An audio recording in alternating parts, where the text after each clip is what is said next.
Hello everyone and welcome back. Today I'm glad to announce I've finished my ramp project after detailing my ramps with some nice stickers and a cool paint job. However, while me and my kid tested this car, we found out that it had a defect at its rear axle. Well, first let's have a look at the car with a comparison of another one. It is the same casting, but here you can see that the rear wheel is rubbing against the fender. I'm not too sure that with the blue car we have the same problem. You can see at the front everything is okay, the gap is really fine, but at the back you can see that the wheel is dragging against the fender. And here you can watch closely and see how the wheel is touching the fender. I can only guess that this batch of Mustangs have this same problem. Actually, I've bought 5 of these. They were from the same batch and all of them had this problem. So I thought that maybe it is time to fix this car and turn this lemon into a lemonade. First I want to examine the parts. Although I can't see anything that is wrong with this base, everything seems to be okay.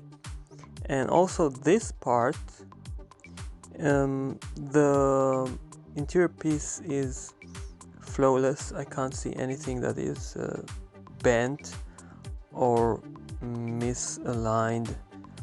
I can only guess that it is an issue of miscalculation of gaps. I can't remember what model, but I'm pretty sure that I've encountered this problem before. I'm not too sure if it was with the rear wheels or with the front ones, but I'm going to fix this car. I want to improve it, and the only way to do that is by removing the wheels and turning this base to a suspension modified one. The idea of turning this car into suspension modified Hot Wheels didn't come to me at first because I was hoping to find the back rivet pressed too much, but that wasn't the issue.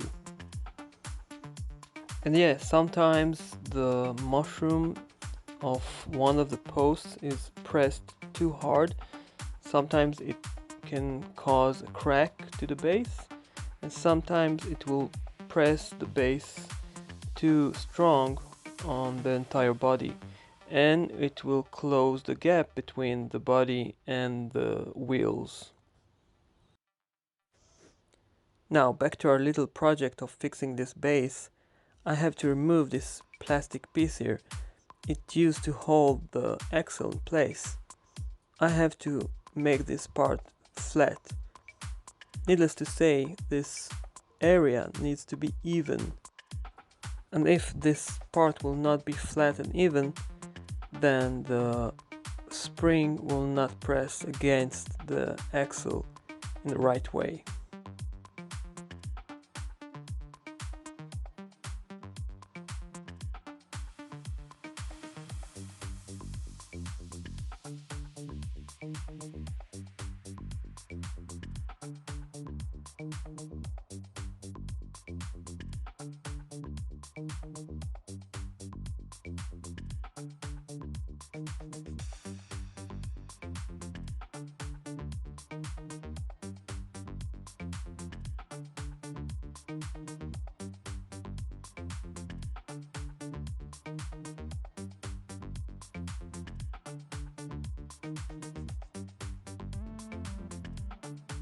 And here's the spring that I'm going to use.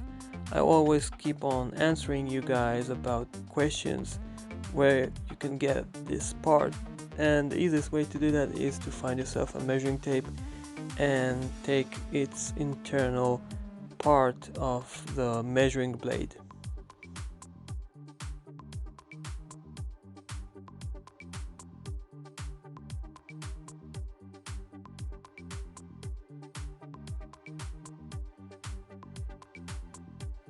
And after cutting this spring to the right length, it's time to assemble the car.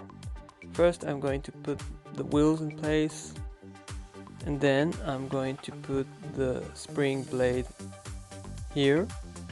If you wish to secure this part, you can use some hot glue, and then you will make sure that this part will not move while the car is racing. And here's something I want you to learn. I'm going to cut a little groove here because I want the axle to have a larger amount of travel. So I'm giving the axle a little bit of tweak. It will be seated in a lower position, so the car will have a larger travel on its front and back wheels.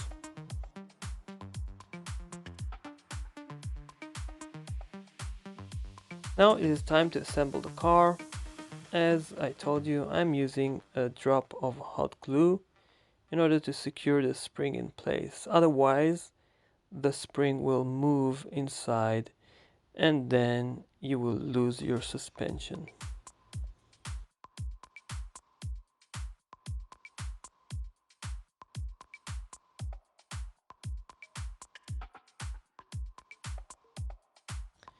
And now it is time to assemble everything. I'm using all the pieces right now just to see that everything is in place. As you see, this car now has suspension.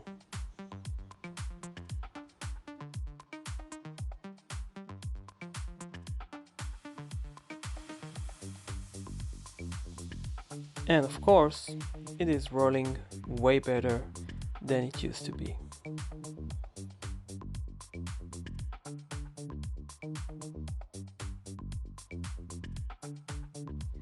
And here's a final touch of security. I want to make sure that none of the parts will move inside, so I'm adding extra bit of hot glue, and then I will assemble everything back together.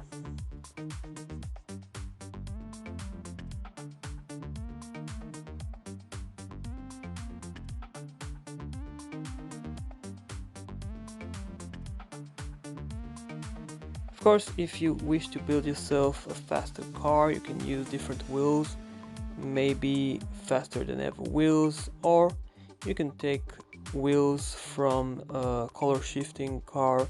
It has the same faster than ever axles. Here you can see the spring from the inside and its movement.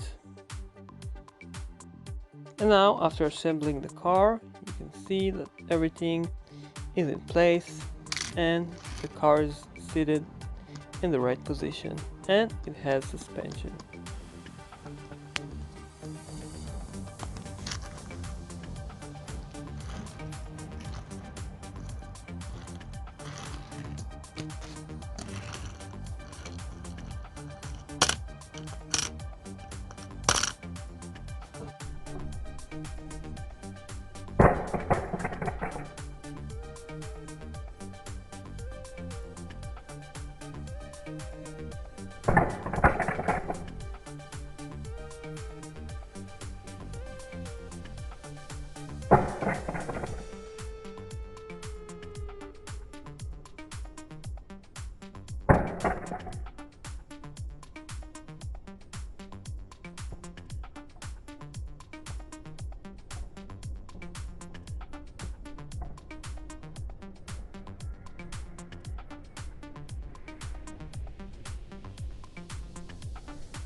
And after I finished assembling this car, I had a moment of thinking, maybe I should repaint this model, but I'm not too sure. Maybe I will just leave it this way so no one will suspect it is a modified car. Please tell me what do you think, and I will see you soon on my next project. Bye bye.